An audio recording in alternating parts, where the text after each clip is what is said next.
Najvažnija činjenica o mestu Troje je u Ilijadi napisana.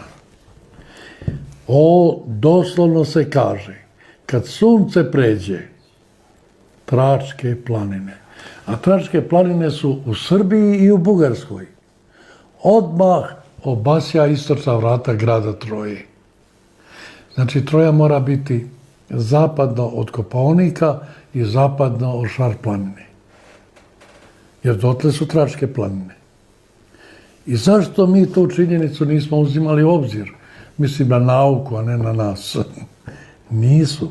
I onda, najvažnija činjenica jeste da se brišu tragovi o tom mestu Troje.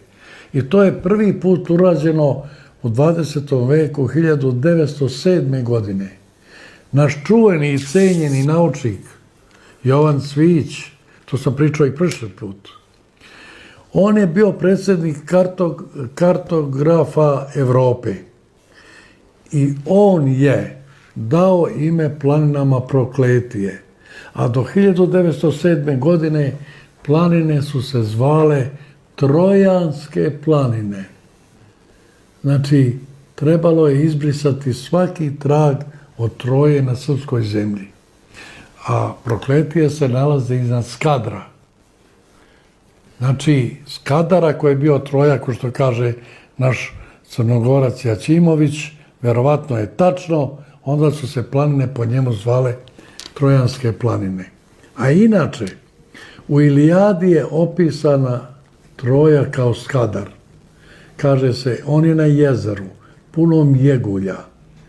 Iz tog jezera ističe reka i uliva se u more u 2 kraka.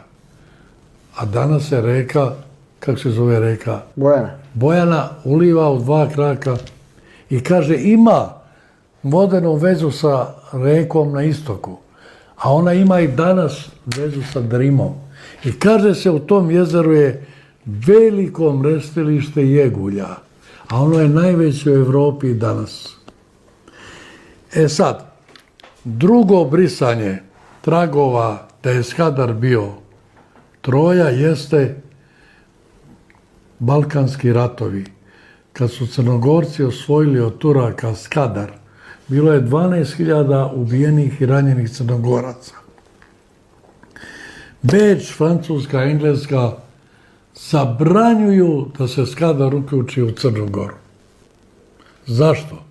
Pa zato što su 42 srpska kralja vladala iz Skadra Srbijom od 400